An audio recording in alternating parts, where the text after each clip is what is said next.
So I don't want to paint with too broad of a brush. Not necessarily a shortcut, and efficiency is a good thing. If I can research something in an hour as opposed to 3 hours, you want to do it in an hour. So efficiency is good, and that goes to saving the client money. AI in general isn't like some evil boogeyman. It's a resource. And when you are running a general web search, or if you're searching in a legal database, that is AI at work. And there's nothing wrong with that. You just have to be careful about how you use it. When I was a law student 22 years ago, we're taught in legal ethics classes, you have a duty of candor and truthfulness to the tribunal. You can't lie to the court.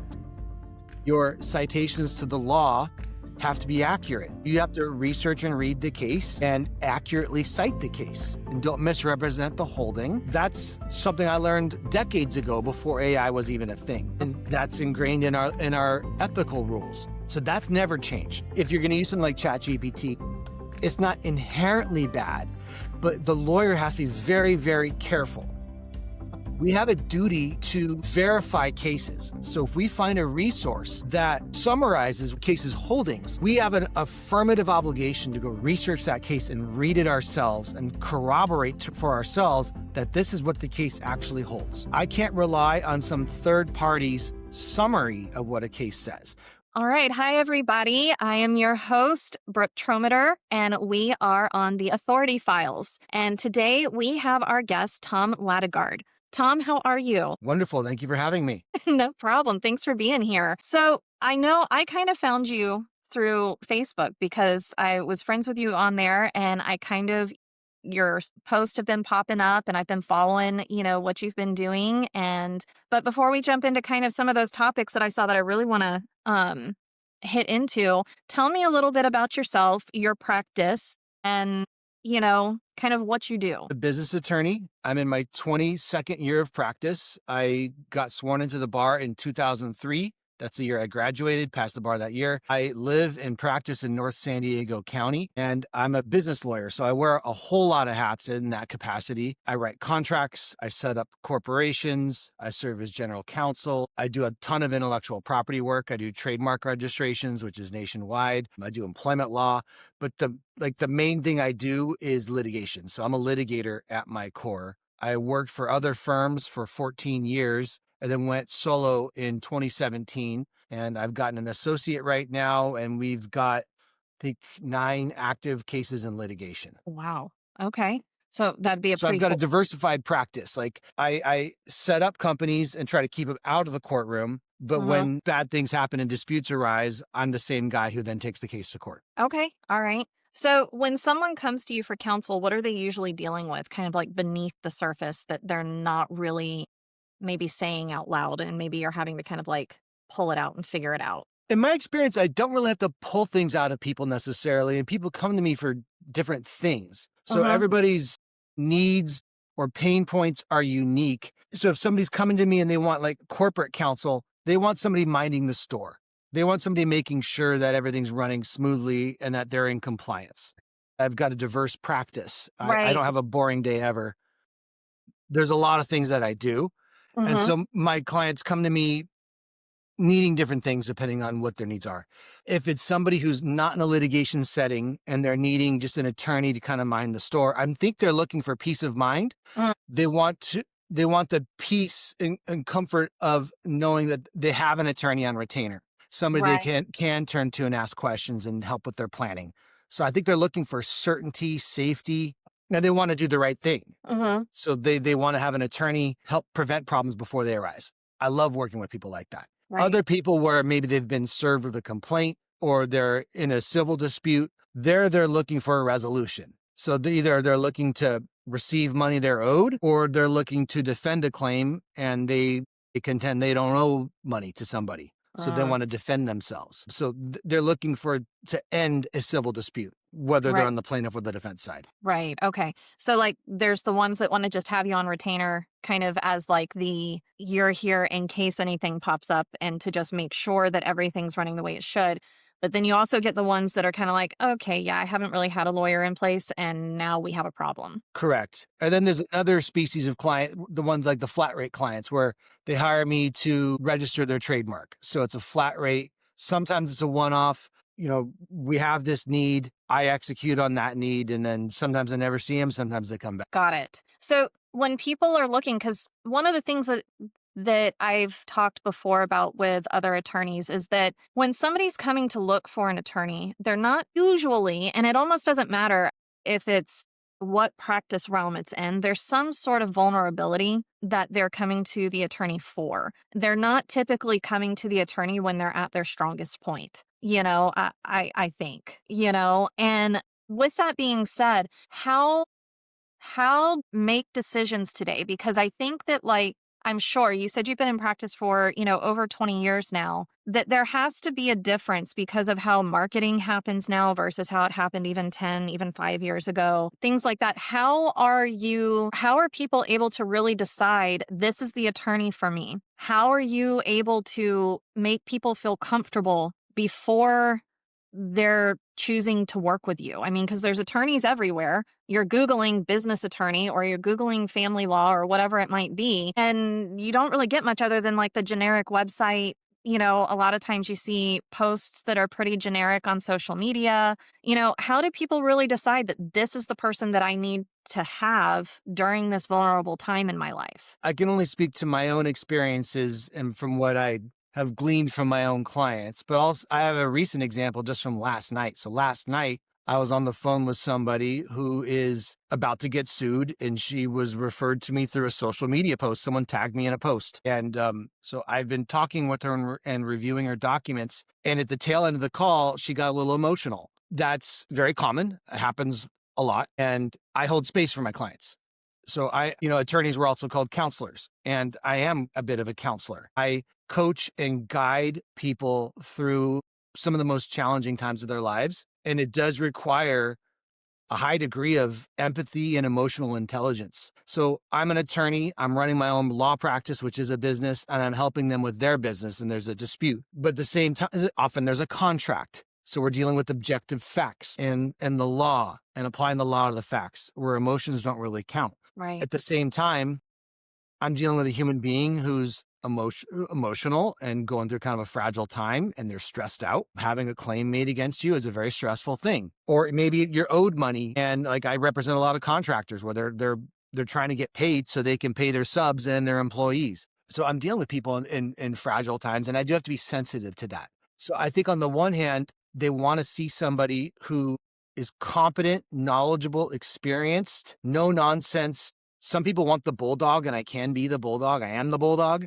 They want that. So they want to see like somebody who's strong and aggressive to others. But at the same time, they want to see like some tenderness and humanity in my dealings with the client. Right. And so, I hold space when people are getting upset, and people apologize if there's some emotion on the phone, whether it's yelling, swearing, or crying. Yeah. And I tell them it's okay. It's fine. In fact, I feel a little bit like, oh, that person just dropped an F-bomb. That person just swore, not at me, but like Right. and then they apologize. I say it's fine. Then that kind of gives me permission to talk that way too. Yeah. I just find that they want somebody who's a human being. And I've had people tell me, I talk to other lawyers, I'm going with you just because I feel like you understand me, or I feel like you care, or I feel like I can be frank with you. And so that's really what they're looking for. As well as like competency and experience. Do I like this guy? Do I trust this guy? Do I want to have this person be in my corner for the next year? That's what they're looking for. They might not know that, but that's what they're looking for. Right. No, I can see that, because I've said, you were talking about like, they need that person that's going to stand up for them, but still be kind of like good with them as a human being behind the scenes, and be that bulldog. I've always said that lawyers are kind of like our champions, that have to go out there for us and speak for us and handle things for us when it's not really something we can do for ourselves, and I think building that trust is a big thing, because if you don't, I mean, who wants to sit there and just pull Joe Schmo off the street and say, here, I'm going to trust you with my life, and I want you to go and fight for me. And so that becomes, a big. And I respect clients who tell me they're shopping around, they're talking to other lawyers. I think that's wise. Sometimes when someone just hires me off a first call, let's say it's a civil dispute. I mean, if you need an LLC or a trademark, whatever, we should be able to close that in one call. But, if you're getting sued, And I think it's reasonable to talk to multiple lawyers. I respect that they do. And one thing I tell people is just go with your gut. Go with you think who you're going to connect with the most, in addition to competency and experience, because you're going to be stuck with that person for the next year. And you want to make sure you like and trust that person. And there it's all going on instinct and intuition. So one thing, like we talked about, like I said earlier, there's a lot of cold social media that's out there, very just generic stuff that people see. But one thing I'd seen with you, and I'm wondering if this is something that you do just as your personal kind of social media, because it's just like, this is what you do, so you just post about these things, or if it's kind of a little bit of a strategy to let people see who you actually are as well. But you were posting, what I've seen you doing is posting a lot about what you're actually tackling and, how you're actually handling real situations almost in real time. It kind of seems like, as I'm following some of the stuff with you. And recently I've seen where you were talking about uh, a situation where the other side used AI to come up with their cases and their, presenting, well, citing their, I guess, like citing their sources essentially, like, their things here. Yes, this has happened before, and they weren't even real. And, people are seeing how you feel about that, the way that you've talked and the way that you've written things. You can tell like you're kind of passionate about this part of it. And it kind of really seems like it, and it would me too as a client if I knew this was happening, but really kind of piss you off that people are doing that, because I would say that is a huge trust breaker. And, for potential, for clients, and then seeing how you feel about it, putting it out there and people coming across your post has to make them feel like, oh, okay, yeah, no, this guy really cares about me and is going to put in the time and I'm not just a paycheck. I largely built my practice through social media, largely through Facebook. That's really like the main platform I use. I've got a couple other accounts, but I don't really use them. Facebook is the one I really use because I can use photos, links, long form content. So that just works for me and what I do. So it's taken me years. When I started up my own practice in 2017, people knew I was a lawyer, but I didn't really post about my work because I worked for other people. And then when I was on my own, now I got to build a practice. I got to build a client base. I got to let people know what I do. And that took a few years of consistent posting to build that trust and to build an audience. So that took a while. It's not something you can just do today and thinking you're going to get leads tomorrow. That's the long game. Absolutely. So there's other things I did to build my practice as well. But now I'm in a position where people tag me in things. People slide into my DMs, whether they're friends or they're referrals. And that just comes from time. And so I get a lot of my trademark work from Facebook. My MO is just to kind of share what I'm doing. So like what's top of mind? What are things I've been dealing with? And I put it out there. And I try to give people a glimpse into what I do, but I'm also trying to show them who I am as a lawyer.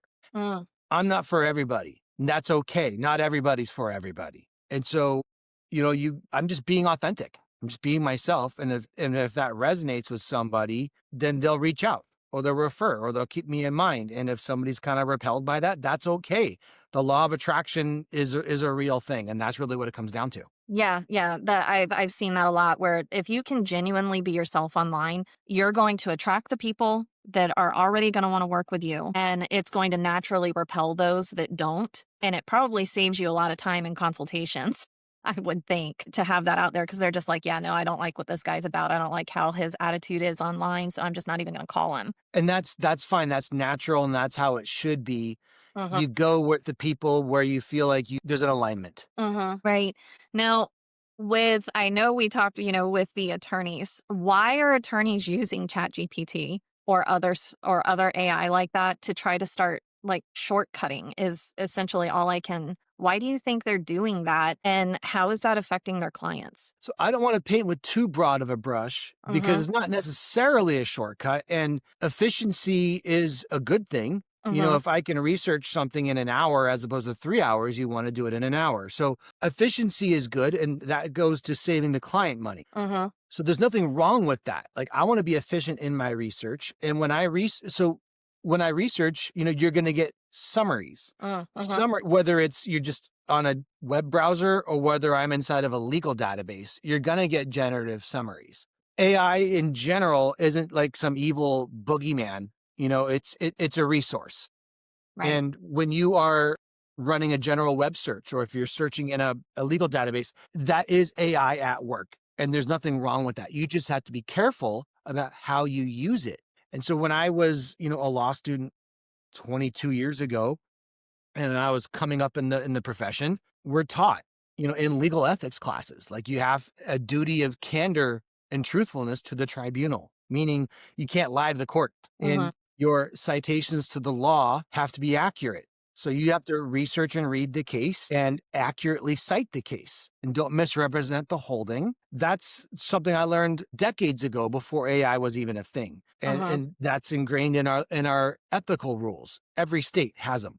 So that's never changed. That's always been the case. So I don't want to say just because if you're going to use something like ChatGPT, it's not inherently bad, but the lawyer has to be very, very careful. Uh-huh. We have a duty to verify cases. So if we find a resource that summarizes what a case's holdings, we have an affirmative obligation to go research that case and read it ourselves and corroborate for ourselves that this is what the case actually holds. Mm. I can't rely on some third party's summary of what a case says. Let's say it's an article. Somebody Mhm. puts a blog article up saying, here's what the law is on this topic. Here's a case. I am not doing my job properly if I just grab that and then put it in a brief. I have a duty to go look that case up and make sure that that's actually what the case says. Because if I go and cite that case and I say this case stands for X and the case actually stands for Y, I'm going to have a problem. Mhm. Now, depending on the severity, it might just be, you're misinterpreting the case. The reasonable minds can disagree over how certain cases are interpreted. But if you are putting a quotation for a case and that quotation is not in the case, or if you are completely misinterpreting a holding of a case, you can get in trouble. And in worst case scenario, you can get into disciplinary problem. You can get sanctioned. A court can report you to the state bar. I've seen a lot of this in the news lately, and I have opinions on this, and I've been sharing it on social media. Yeah. I feel like people are abusing AI. I feel like they're using it as shortcuts to actually thinking. And what lawyers we have to do is we have to research and write and analyze. And if we're taking shortcuts and I'm using generative summaries and I'm stopping my work, my research and analysis there, and I'm relying on this generative summary, then I'm not doing my job. I'm not being a competent lawyer, potentially violating my duty of candor to a tribunal, and I can walk into sanctions. So I don't use ChatGPT. I have it on my phone. I've never even launched, not something I use in my practice. But every time I run a web search, like if I'm on Chrome, Mhm. I'm going to get a Gemini generative summary, and they can be very helpful. They can summarize what I'm looking for, but you got to take it with a grain of salt. Mhm. So if I'm researching a legal question and I'm just using a general web search, the generative summary is very helpful, but I have a duty to click on the links and make sure it actually says that. So if the summary references a statute,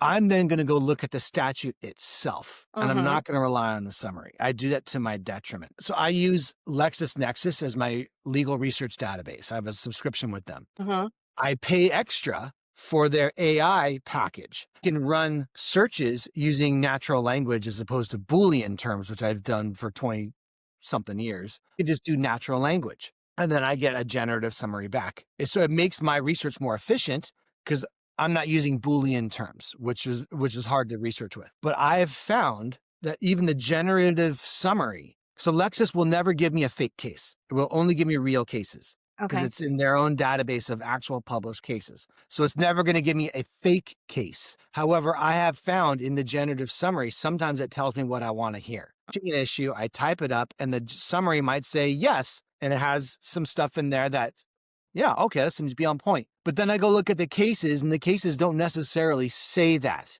So the generative summary has to be taken with a grain of salt. It's not the law. It's not a legal authority. You have a duty to go look at the authorities yourself. If you quote something, if you cite a statute or a case as saying something, and that statute or case does not say that, and you quote that to a court, you could get sanctioned.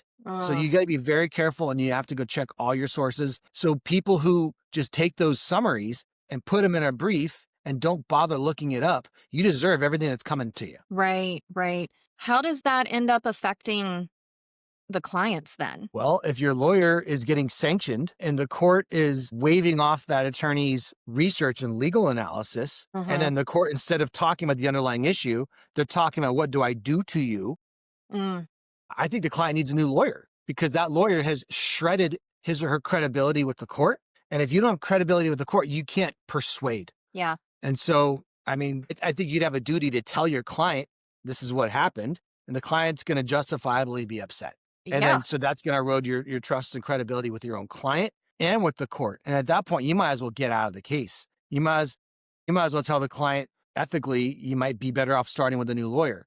But if you're the kind of person who's going to take those shortcuts, you're Yeah. probably not the kind of person who's going to have that honest conversation with your client.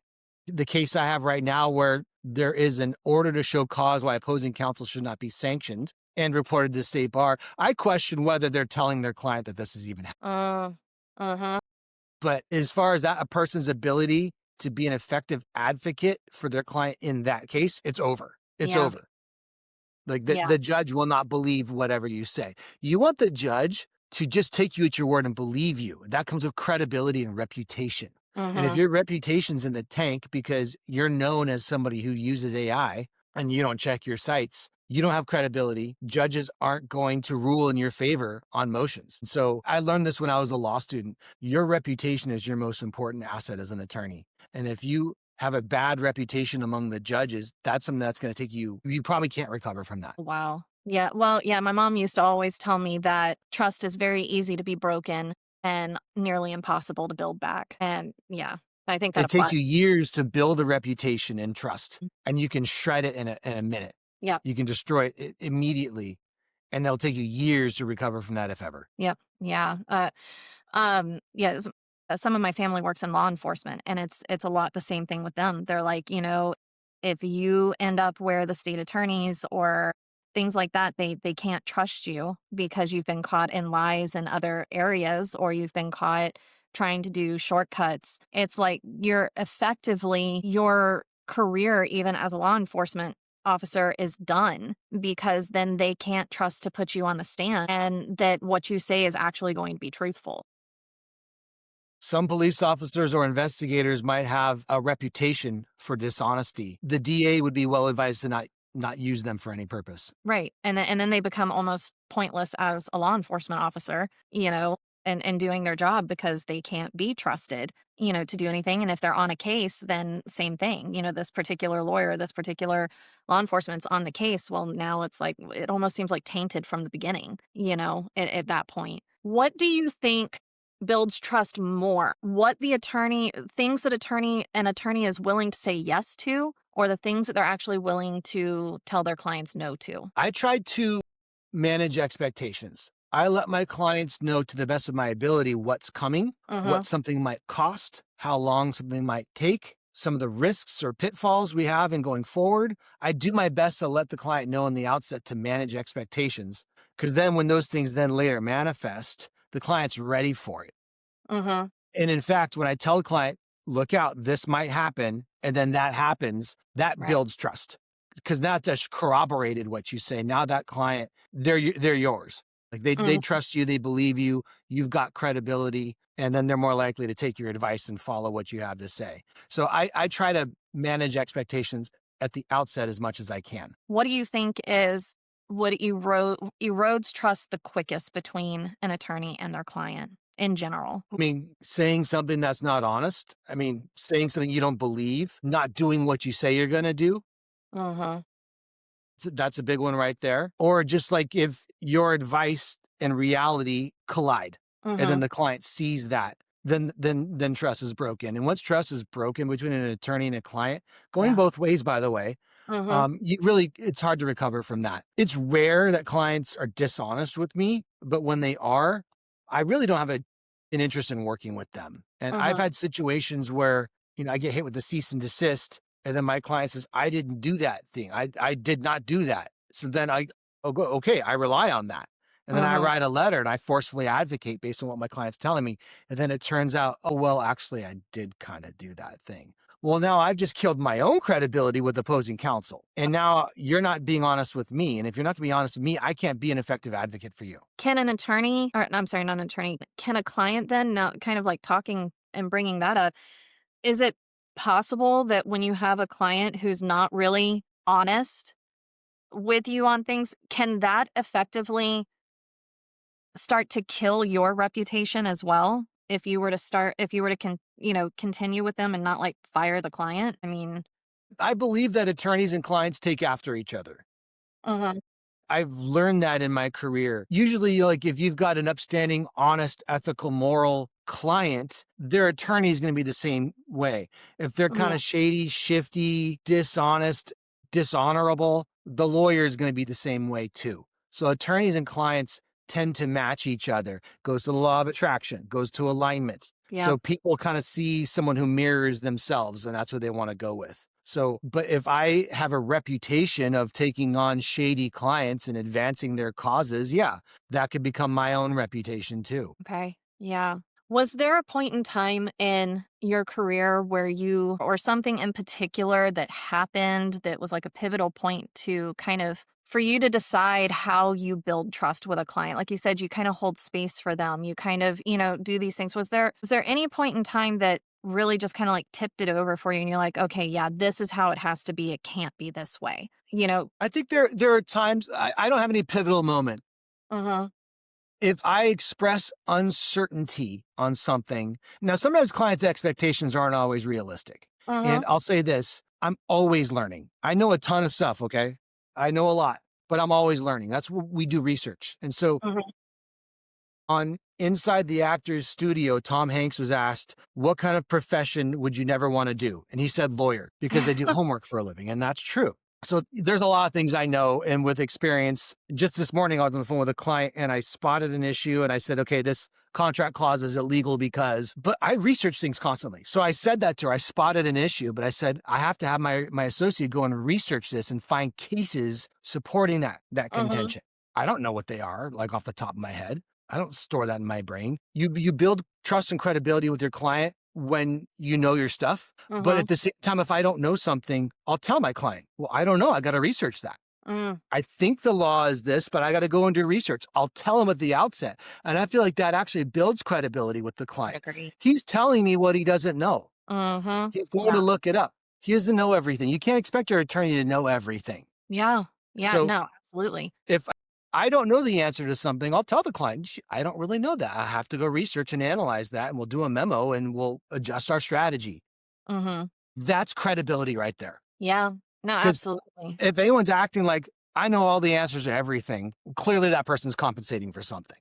Mm, And admitting where your gaps in knowledge are, that's authenticity. And then I go and research that.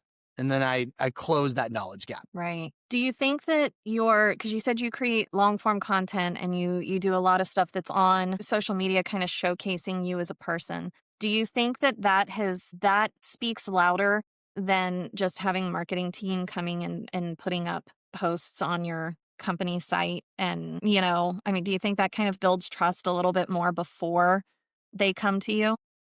Well, that's been my experience. I don't have a marketing team. Like I don't have somebody writing my social media for me. I've had people offer, and I speak based on what I'm doing. I'm in the Mm-hmm. trenches and I'm experiencing something. And sometimes I feel like, the public, my audience can benefit, can get value from this, Mm, whether it's a trademark consultation or whether it's something that happened in a lawsuit. I might go and share that and write a little story about it. mm, And that's something that a marketer can't do. mm, I know they didn't experience what I experienced. They weren't on the phone with that client. yeah. They don't understand like how we solved the problem. Mm-hmm.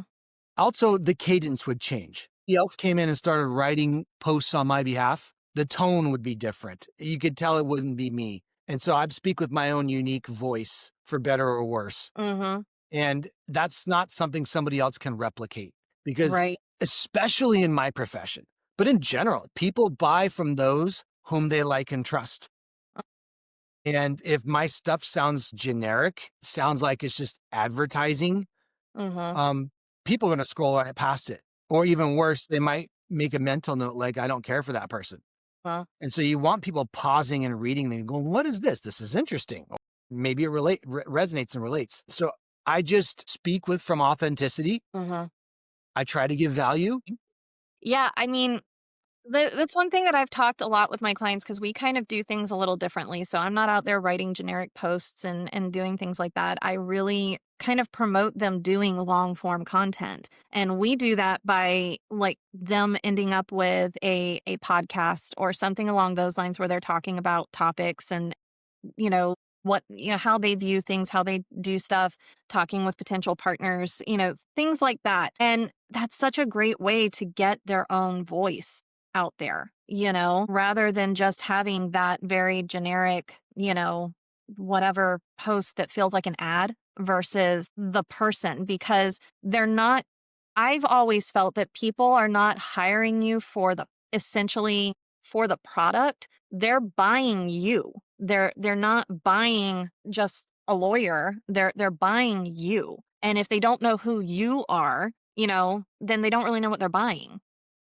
That's absolutely true. You can hire lawyers are a dime a dozen. Mhm. And so if you need to go form your LLC, there's a lot of directions you can go and you can do it yourself, or a lot of people do it like using an accountant to do that too. And so they want to hire you because Mhm. they like you and trust you and think they'll get better value from you. Sometimes I'll tell people I'm not the least expensive one out there.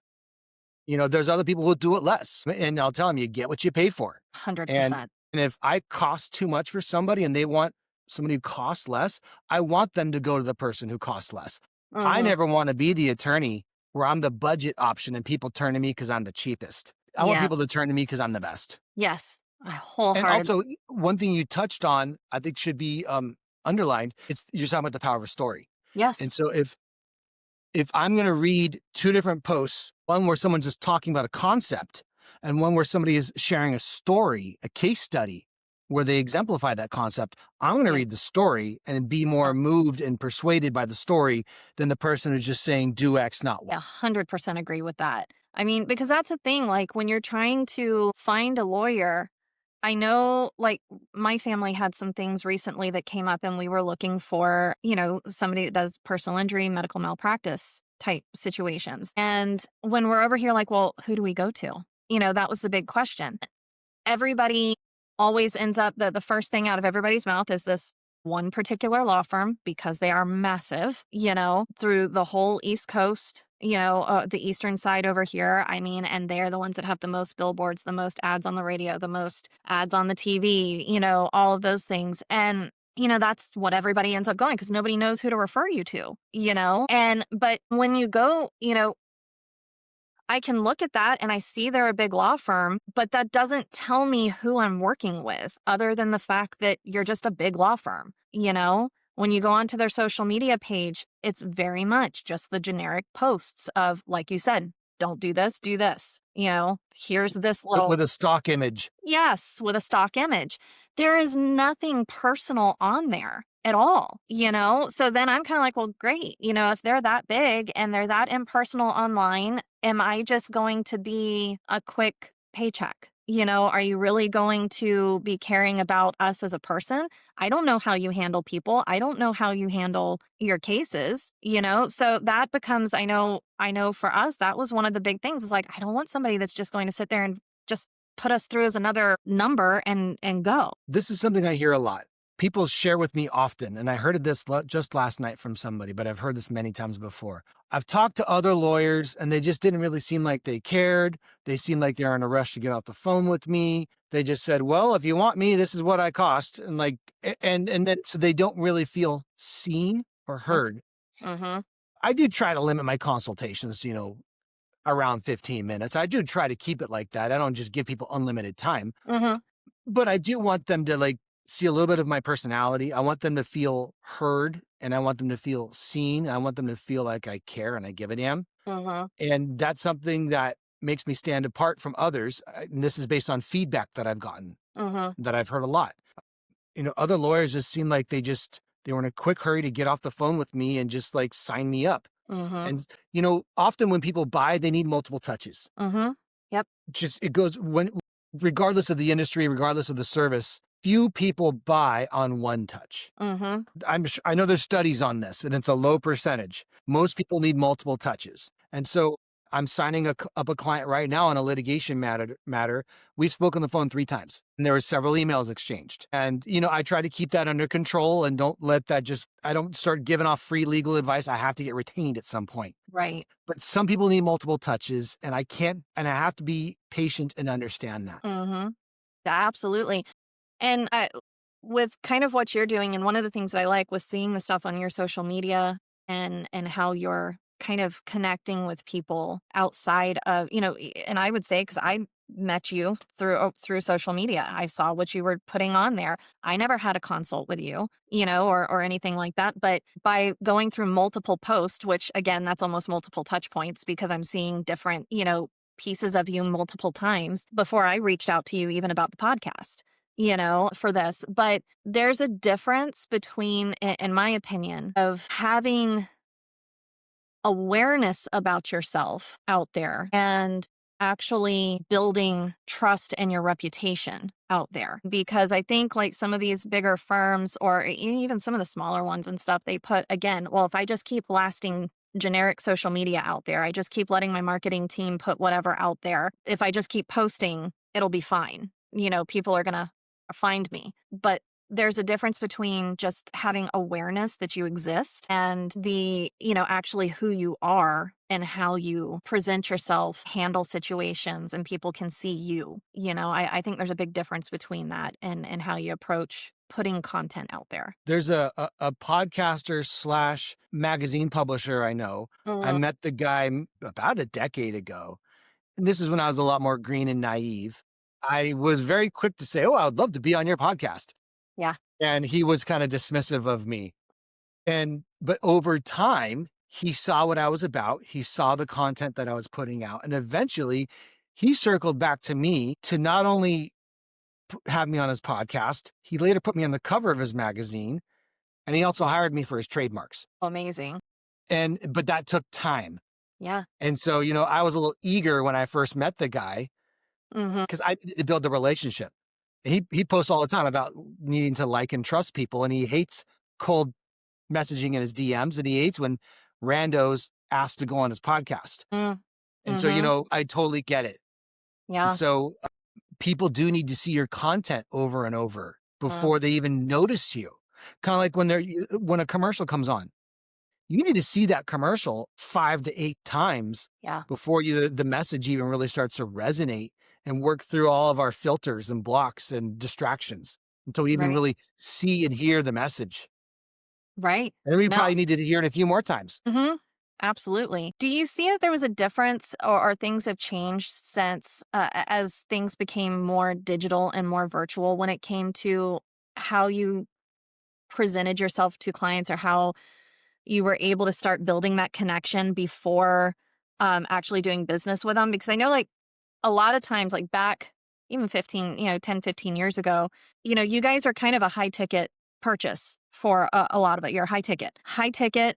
The more money you're going to spend with somebody, the more trust you kind of have in that person. Used to, I think, and maybe it wasn't so much in all aspects, but there was a lot of times when you saw that people were taking potential clients or potential partners or people they wanted to build relationships with, they were courting them in a way, to where we go out, let's go have out for drinks or go play a round of golf with each other or, a business dinner, to talk in person and have those longer conversations. Then you start seeing things with social media coming up. And that's when we just start going like, okay, everything's virtual. Everything is not really in person anymore. How do you still do that? So they just blitz ad everything, with these short pieces. Do you think that that's really been a change and do you think that those types of conversations are still necessary? I mean, there's a place for advertising. I personally don't do it.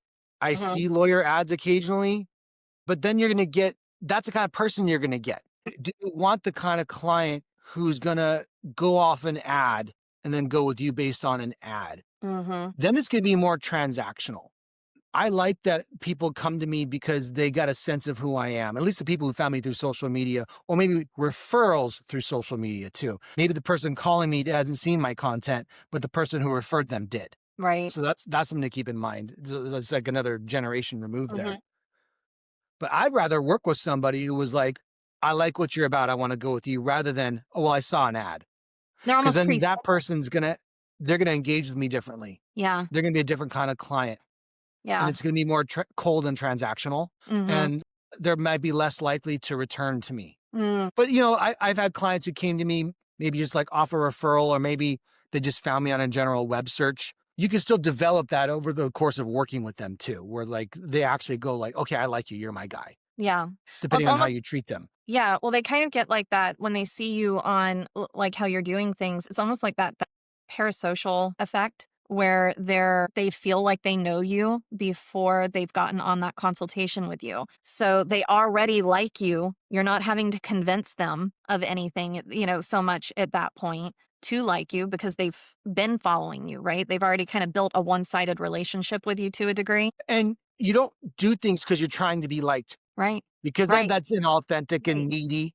Right. You just got to be yourself. Right, but that's what I mean.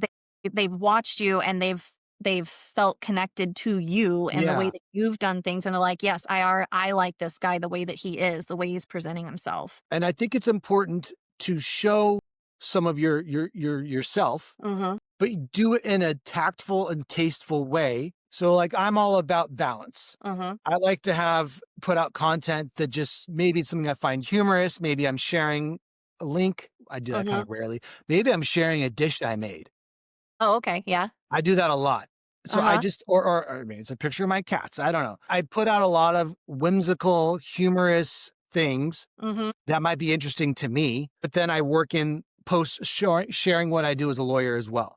If all I did was talk law, people will kind of tune me out. That's true. And so I've got like a 3-to-1 ratio, three times personal, 1 time legal. That's kind of like my unwritten rule.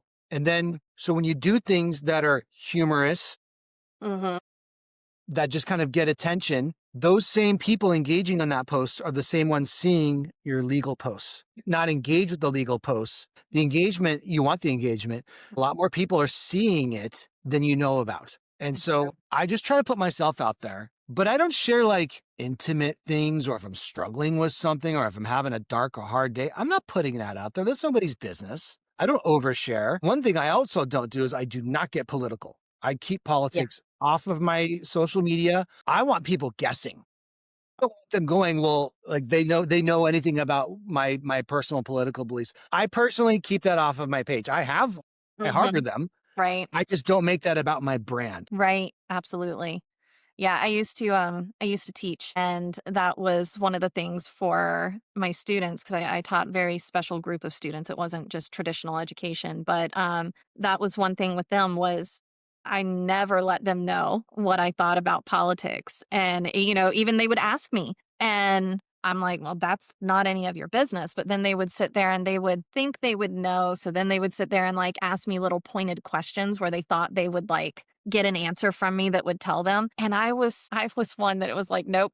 If you ask me this question, whatever I think you're trying to like the side that you're trying to argue or bring up, I'm just going to argue the other side. Whether I believed it or not, I'm going to argue the other side. And that was not what I would put on social media, but with them, it was that same thing. And they never knew. They were so confused. And they used to tell me that, like, we can't So figure I'm you with out. you. I like to be like a political chameleon. I'd Yes. rather let people guess what I am, because I don't Mm-hmm. want to reveal that. Yeah, And now absolutely. some people, they choose like, okay, I'm going all in this way and Mm-hmm. I'm going to brand myself that way. Mm-hmm.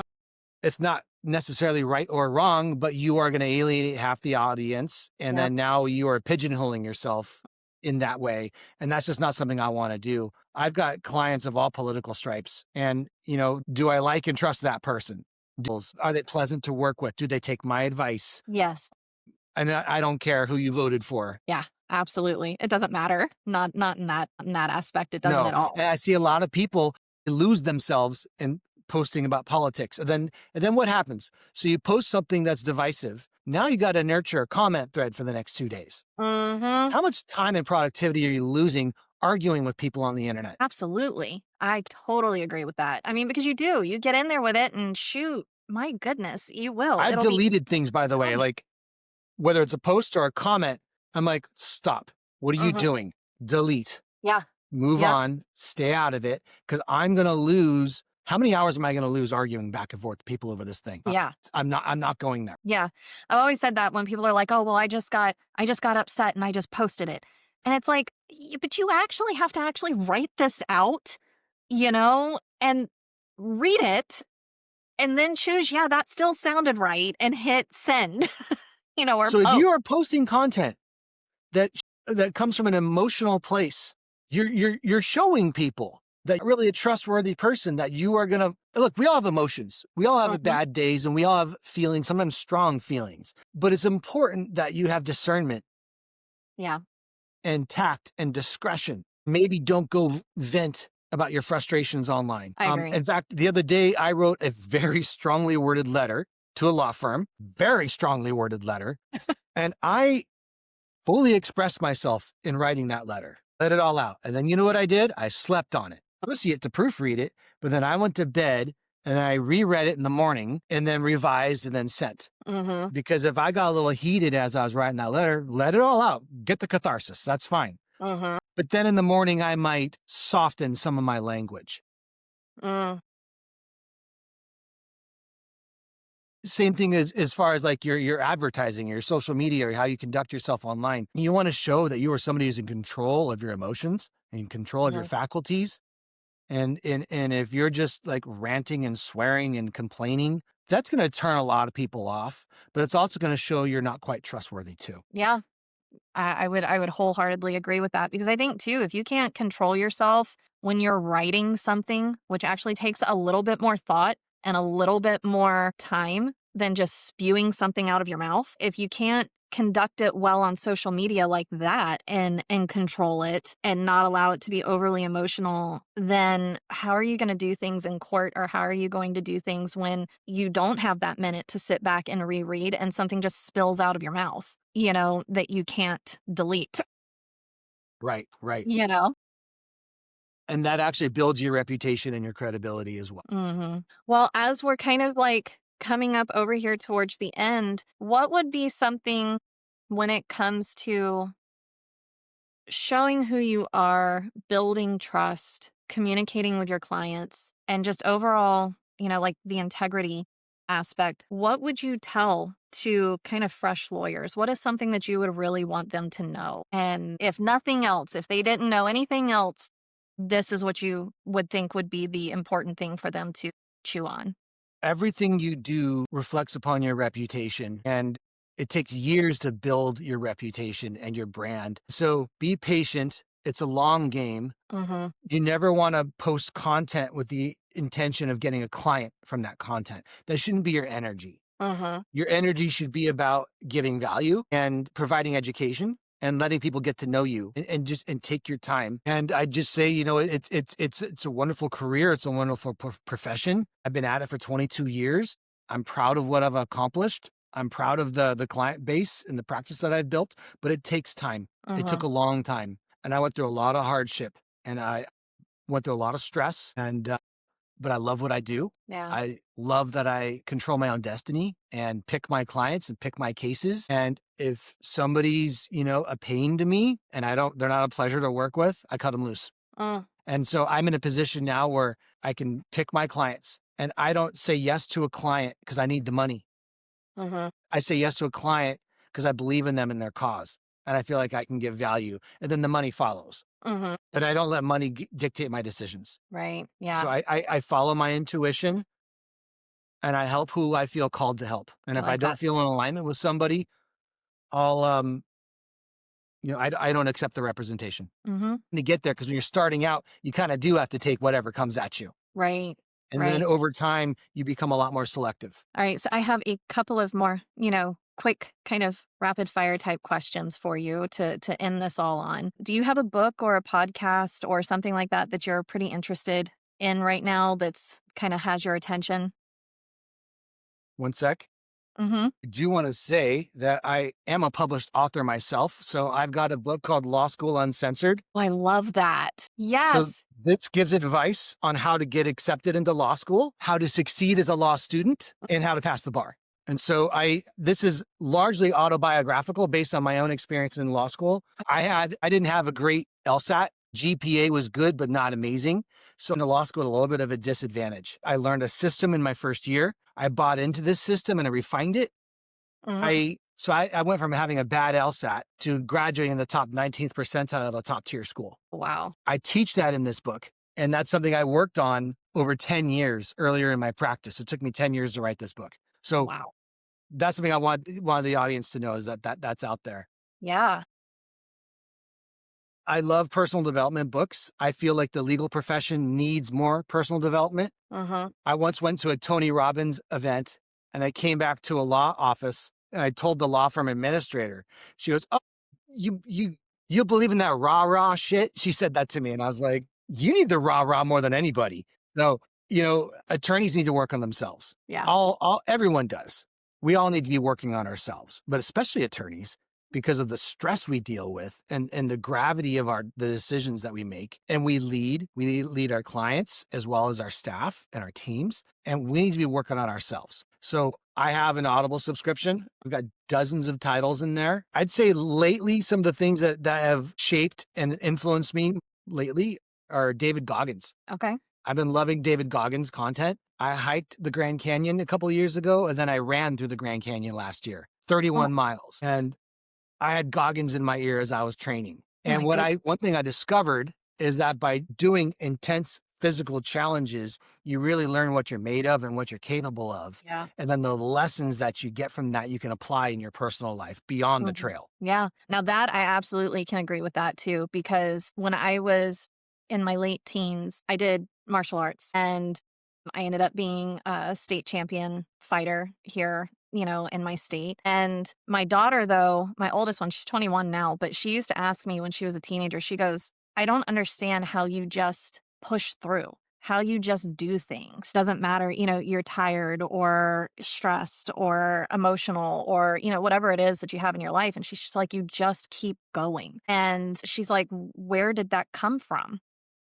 And I'm like, well, I think to some degree, some people are built with a natural tenacity to just go and persevere. But I told her the same thing as what you were just saying. I said, I think when you're training physically hard, and you have a goal in mind, you can't stop. You have to push through. And it builds Mental toughness. Yes, mental toughness. It's not just physical toughness. It is a mental toughness. You can't be physically hard without being mentally hard too. Yes. Because the physical challenges we might encounter, those are more mental than physical. Yeah, absolutely. Yeah. And so when I was dragging my broken body through the Grand Canyon at mile 27, it was my brain that pulled me out of that more than my body. Oh, yeah. Well, it's mind over matter at that point, Yes. Yeah, absolutely. Working through the pain, the Yes. stiffness, and that's all mental. Yeah, all of it. So what, okay, do you have, I know I listen, because like I said, I've got family in law enforcement and I know doctors and stuff that do the same thing. I cannot watch a show that is a show about police officers without hearing all the things they've done wrong in the episode. That would never have happened. We never would have done that. We'd be in jail if we did this, kind of thing. Do you have a legal show that that you've watched or that you feel kind of like you yell at the TV, at least in your mind? Or is there one that you're like, no, actually that one's pretty accurate? No, I find them all pretty much unwatchable. They're just in fantasy land and you're constantly going to trial. Mm-hmm. Unless you're a criminal defense lawyer, that's just not reality. Yeah. And so I tried watching a couple episodes of Suits. I couldn't do it. No, it's frustrating. So I don't watch legal shows. They do nothing for me. I'd rather watch like actual courtroom footage than. Gotcha. Yeah. Like true legal crime. shows do nothing for me. I can't do it. Yeah. Yeah. No, I know that, like you said, always going to court and everything. That's what my family's always out there. Like if we actually got shot at, the amount of times that they appear to get shot at during these episodes, you'd never stay a cop. So totally get that. If you weren't an attorney, what would you be doing? Well, I wanted to be an actor when I was a kid. I don't Okay. think I could just pivot to becoming an actor right now. But I used to have a business, and I tell myself, like, maybe I'll do that post law. I don't know, where I would interview senior citizens and record their life story. I love that. So I interviewed my grandfather when he was 96. I got his life story. I turned it into a documentary, and that was for the family. Then I turned that into a business. This was back in 2016 that I did that.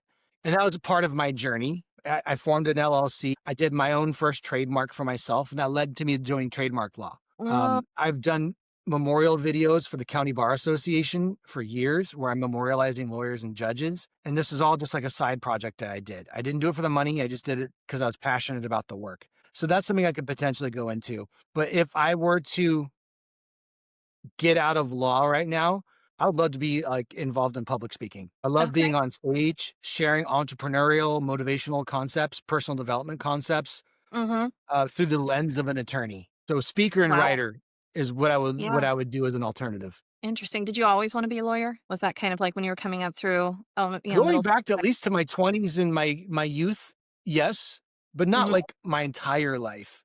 Mm-hmm. I went to law school because I wanted a career that is lucrative, but is also challenging Mm-hmm. and there's impact and there's value. Gotcha. So I used to be a kitchen manager. I worked in kitchens, ran lines. That was challenging, but I didn't find the work to be sufficiently meaningful. Mm-hmm. So I scratched that itch here in this profession. My work is very meaningful. Yeah.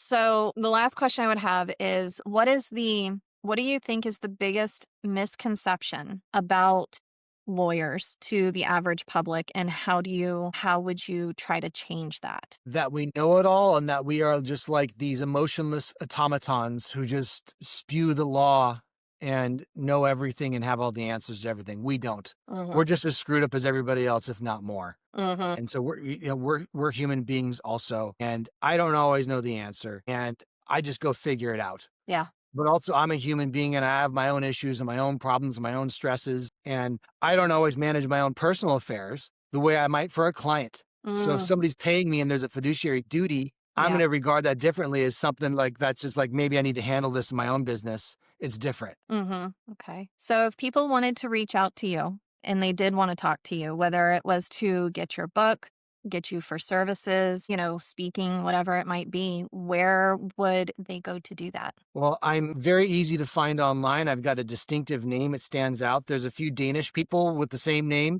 but my name stands out. So I'm very easy to find online. Just put my last name in a web search and you'll find me. But my website is ladegaardlaw.com. Okay. And can they get your book and stuff there too? Or There's a is that link to it there, but you can also find Law School Uncensored on Amazon.